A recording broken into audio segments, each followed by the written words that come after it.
Jabr Sabah today patronized and attended the cornerstone laying ceremony of the new passenger building at Kuwait International Airport in the presence of His Excellency the President of the Republic of Turkey, Recep Tayyip Erdogan. His Highness the Emir and His Excellency the Turkish President arrived at the venue where they were greeted by the Minister of Public Works, Abdulrahman Abdulkarim Lamtawa, the Chairman of the General Directorate of Civil Aviation, Sheikh Salman Sabah Al-Salim Mahmoud Al-Sabah, and the Chairman of Limak Holding Group, Nihat Ozdemir. The ceremony was attended by His Highness the Crown Prince, Sheikh Nawaf Al-Ahmed Al-Jabr Sabah, the National Assembly Speaker, Marzouk Al-Ghanim, Sheikh Jabir Al-Abdullah Al-Jabr Sabah, Sheikh Faisal Masoud Al-Muhammad Al-Sabah, His Highness Sheikh Nasir Al-Muhammad Al-Ahmed Al-Sabah, His Highness Sheikh Jabir Al-Mubarak Al-Hamad Al-Sabah, the Prime Minister, the First Deputy Premier and Foreign Minister, Sheikh Sabah Al-Khalid Al-Hamad Al-Sabah, the Deputy Premier and Defense Minister, Sheikh Mohammed Al-Khalid Al-Hamad Al-Sabah, the Deputy Minister of Amiri Diwan Affairs, Sheikh Ali Jarrah Al-Sabah, and senior commanders of the Army, the Police, the National Guard, and the Fire Services Directorate. The ceremony commenced with the national anthems of both countries, followed by a recitation from the Holy Quran. This was followed by the screening of a documentary on the history of civil aviation in Kuwait. His Excellency President Erdogan delivered a speech saying the new project will help strengthen the mutual relations between both countries in all domains, and hoped that it will be completed in the shortest time possible. For his part, the Minister of Public Works said in a speech that laying the cornerstone of this pivotal project comes within the strategic vision of His Highness the Emir to convert the state of Kuwait into a global economic hub that relies on a comprehensive system of vital projects that contribute to the state's development and growth.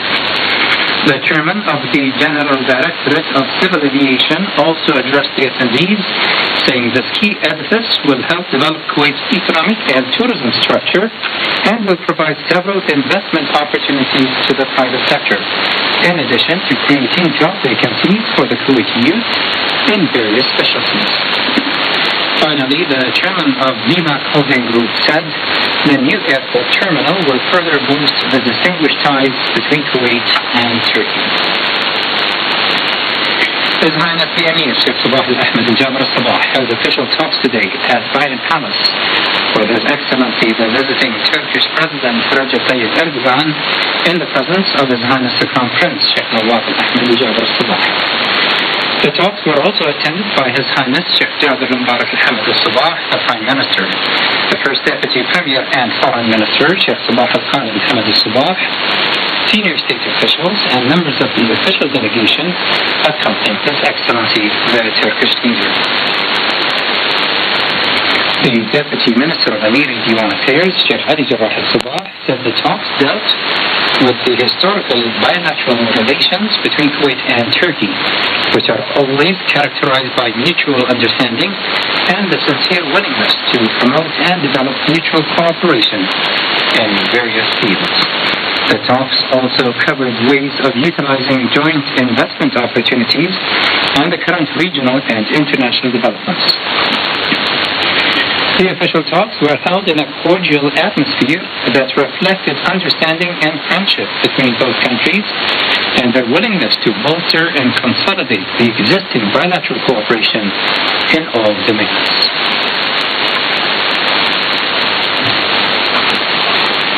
His Highness the Emir, Sheikh Sabah Al-Ahmed Al-Jabr Sabah, hosted a luncheon today at Bayan Palace in honor of His Excellency the President of the Republic of Turkey, Recep Tayyip Erdogan, and his accompanying delegation on the occasion of his official visit to the country.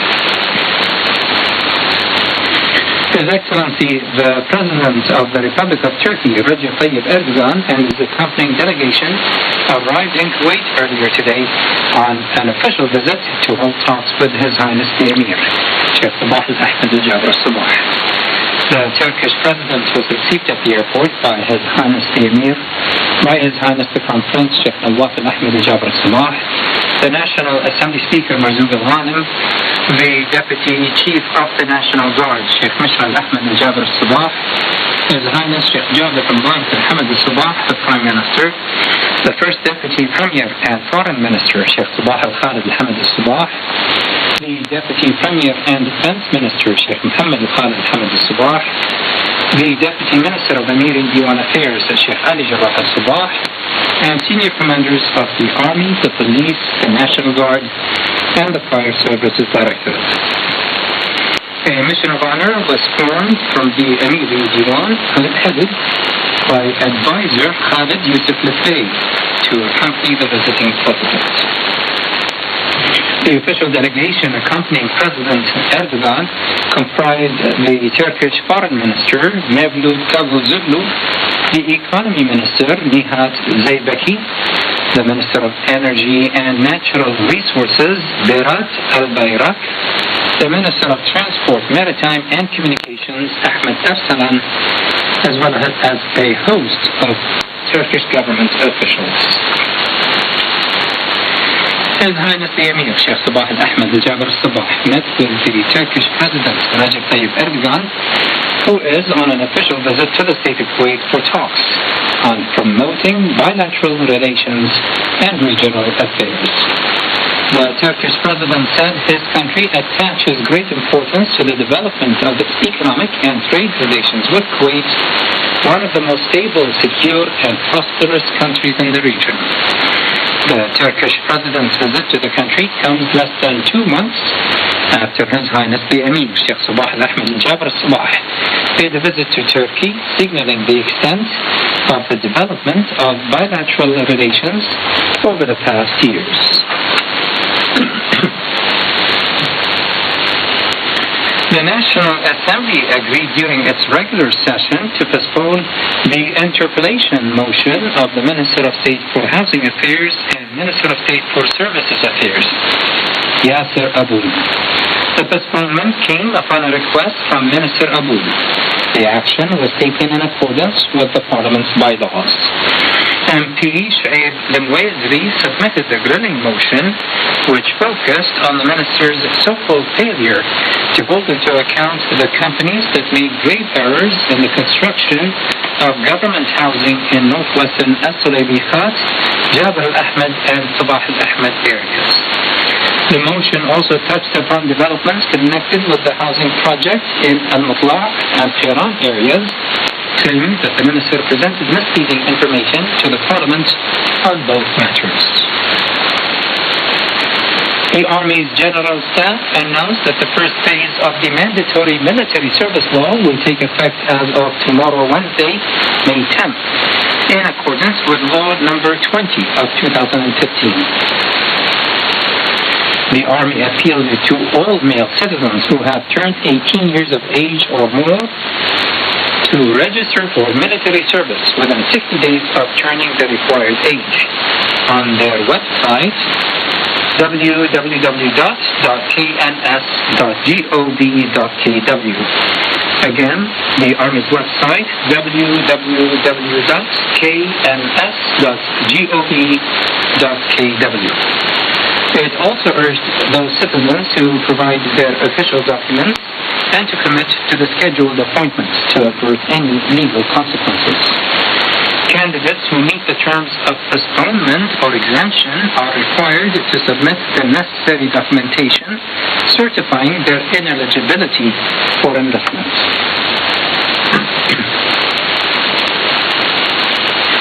Moving on to international news. In Ramallah, German President Frank-Walter Steinmeier met with his Palestinian counterparts, Mahmoud Abbas, as part of his official visit to the region.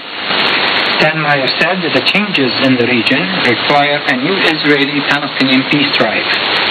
Steinmeier's visit comes after Israeli Prime Minister Benjamin Netanyahu canceled talks last month with German Foreign Minister Sigmar Gabriel over his meeting with groups critical of Israel's treatment of the Palestinians. Syrian rebel sources said that regime warplanes struck their outposts near the Jordanian border today. A Jordanian official said the airstrikes were the first near that part of the border. They came hours after the regime's foreign minister warned Jordan against sending troops into his country. Rebel groups fighting under the banner of the Free Syrian Army have been active recently in the desert area near the borders with Jordan and Iraq, fighting the IS militant group.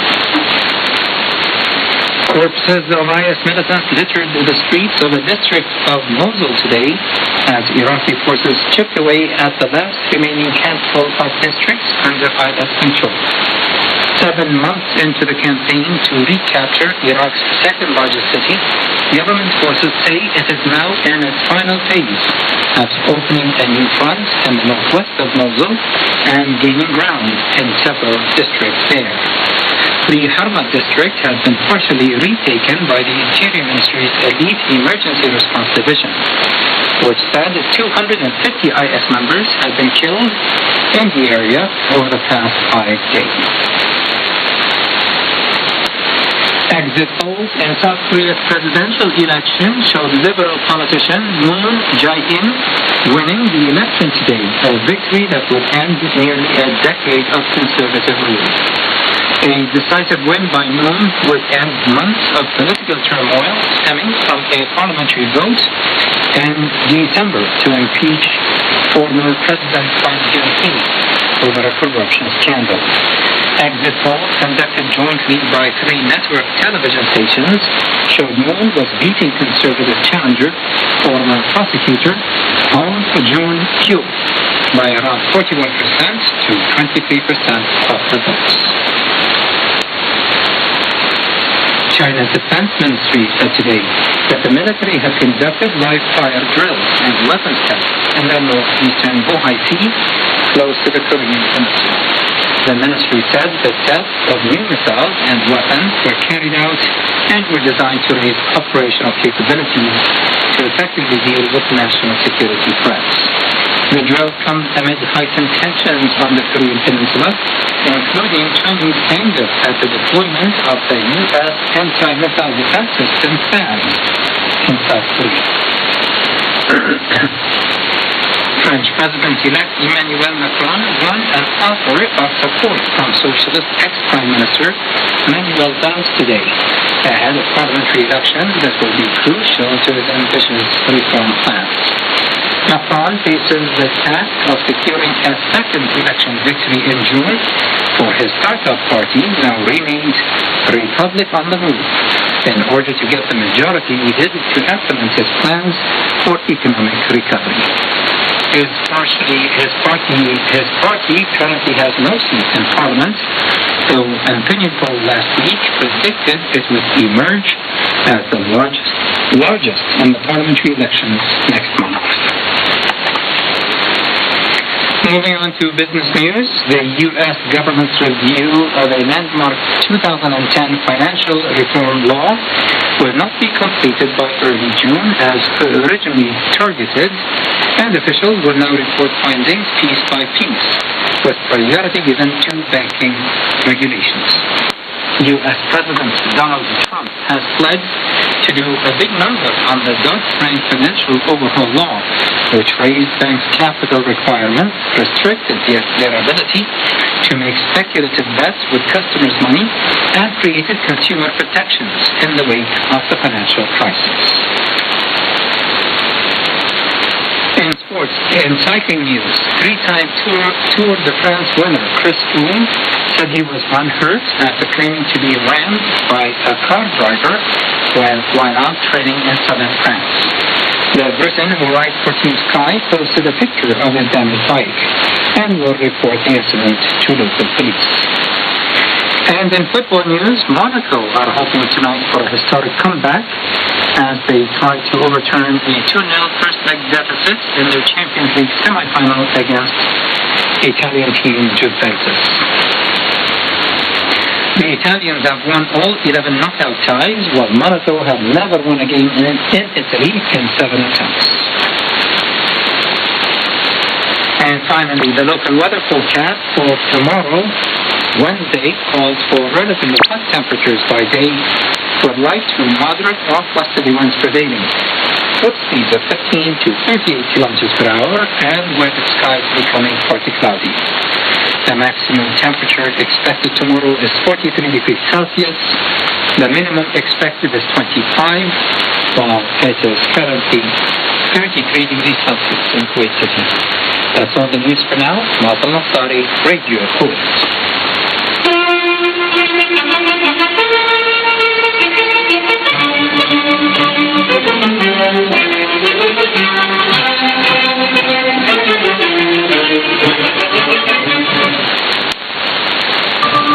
To advertise, 05-1062, extension 6273 and 6202.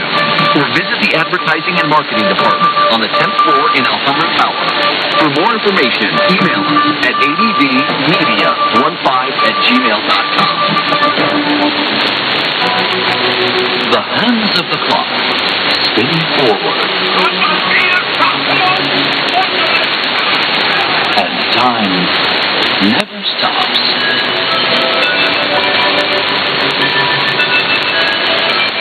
History is a record of our experiences.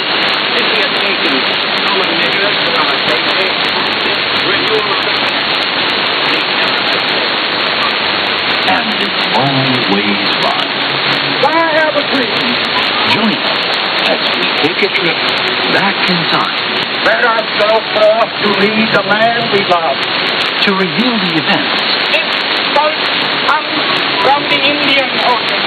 Within the Indian, David active life. Visit the places. A citizen of Berlin. And therefore, as a free man. And meet the people who made the world what it is today. He knew that he didn't want arguments. It was terrible consequences. As we discover how we can plan and build a better future. For the sake of our principles, for the sake of the Kuwaiti people, we stood our ground because the world would not look the other way. Ambassador El Saba, tonight, Kuwait is free.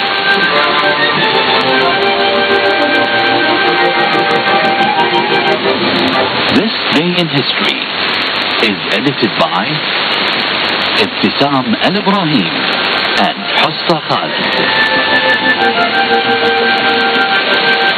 Presented by Sundus Al-Sarraf. Executed by Abdullah Al-Ajmi. This Day in History is directed by Salman Al-Zaidi. Today is May 9th.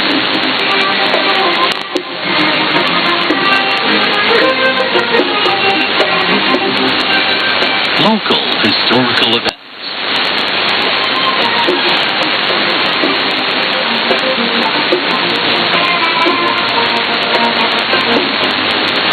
In the year 1960, the state of Kuwait joined the World Health Organization, of WHO, and in 1994, the country was elected member of the executive board of WHO.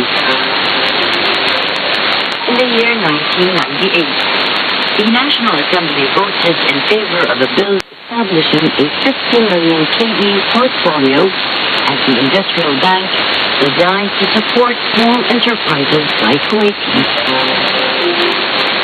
In the year 2003, Kuwait joined the International Society for Investment Support Agency. In the year 2006, an Austrian sports club claimed the time as the Crown Prince's Football Club, defeating Kuwait Sports Club in the final game 3-2. How these curiosities would be quite forgot did not such idle fellows as I am put them down. John Aubrey. International Historical Events.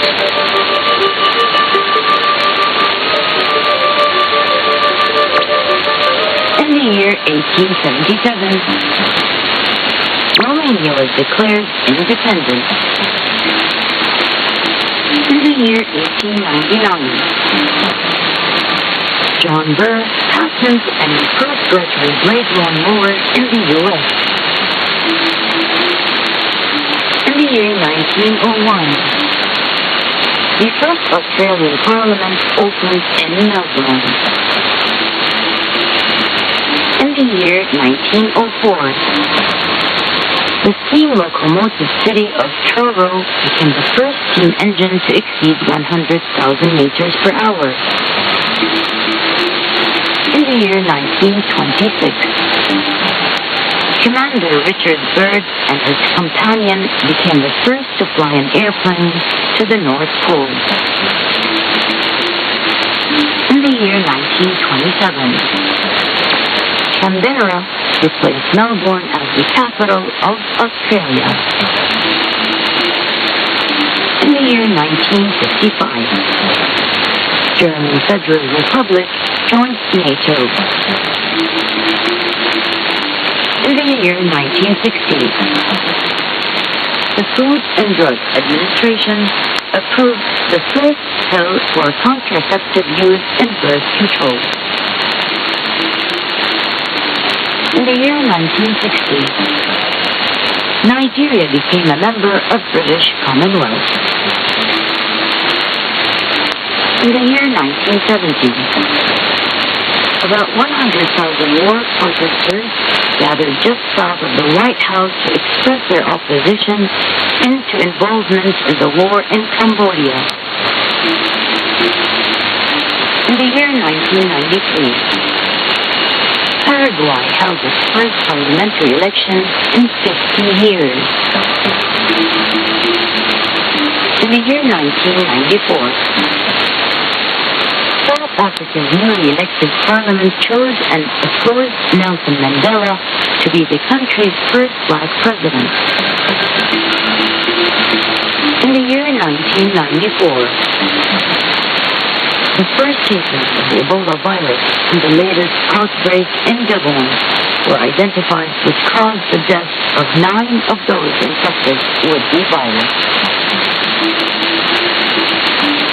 In the year 2001, during a soccer match at Accra Stadium in Ghana, following problems with local soccer fans and police, a stampede by fans caused the death of 126 supporters. In the year 2005, the food processing plant in Sellafield experienced a leakage of about 20 tons of nuclear materials. These materials leaked through a crack in a pipeline that were contained and did not impose a risk to the public.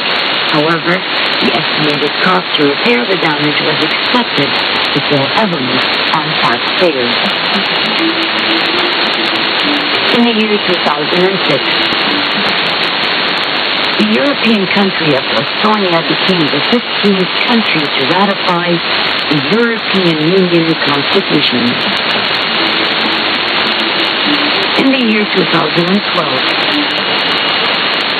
Mark Rothko's Orange, Red, Yellow became the most expensive contemporary art piece to be sold at auction for $86.9 million more. In the year 2013, Prince Harry began a week-long tour of the United States by joining First Lady Michelle Obama in honoring U.S. military mothers on Mother's Day.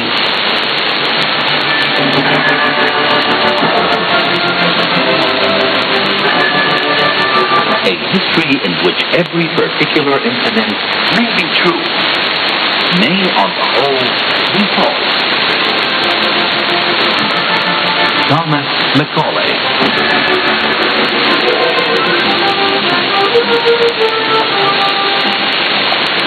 You were listening to This Day in History.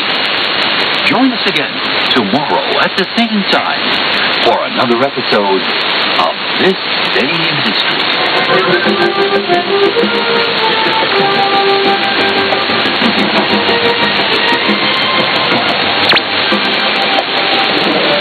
This Day in History is edited by Ibtisam Al-Ibrahim and Hassa Khalid. Presented by Sundus Al-Sarraf. Executed by Abdullah Al-Ajmi.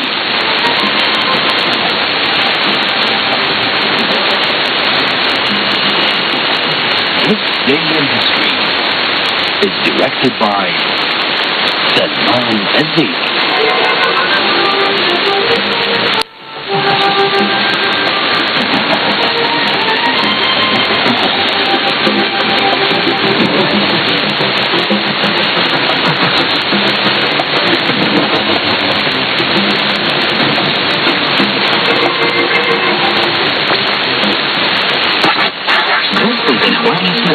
To avoid and prevent any of the mentioned security and traffic violations which regularly occur and would cause traffic accidents leading to injury or death.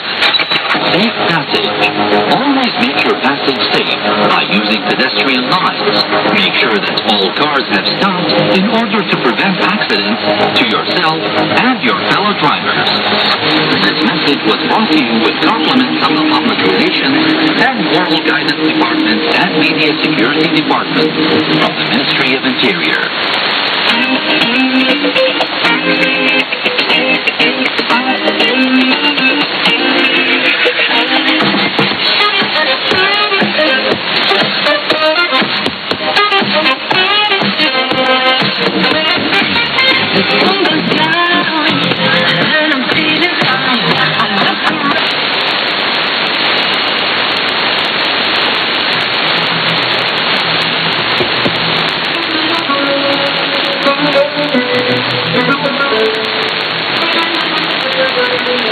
Welcome to the Yacht of Islam on Radio Kuwait.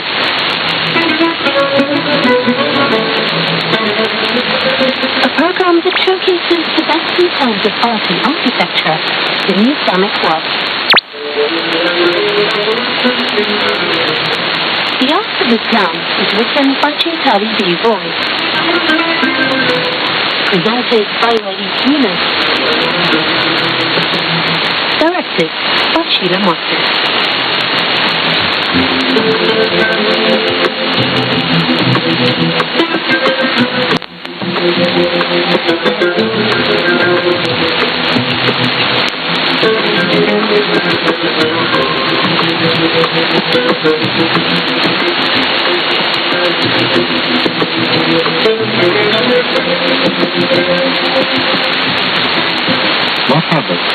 Welcome to the Arts of Islam on Radio Kuwait. The term Islamic art not only describes the art created specifically in the service of the Muslim faith, for example, a mosque and its furnishing, but also the art and architecture that was produced in the land ruled by Muslims, produced for Muslim patrons, or created by Muslim artists. Islam is not only religion but a way of life, and so it encouraged development of a distinctive culture that had its own unique artistic language that was reflected in art and architecture throughout the Muslim world. In our show today, we once again come back to the world of carpets, Islamic carpets.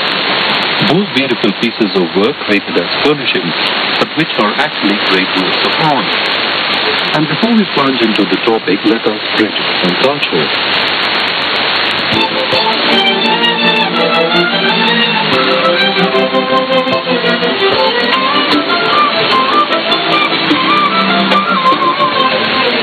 Bridging culture.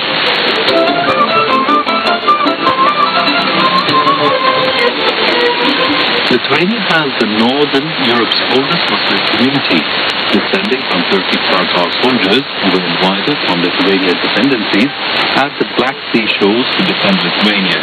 This community left back a lot of heritage, such as the unique wooden mosque that blended into Lithuanian countryside. Rezaiya Mosque is one mosque which survives. This is where Lithuania's oldest elaborate minbar built in 1686 stands. The wooden mosque with the roof of red itself is dated to 1889. It was only one left open during the Soviet occupation, making the small old Tatar Rezaiya village the prime Muslim capital of Lithuania.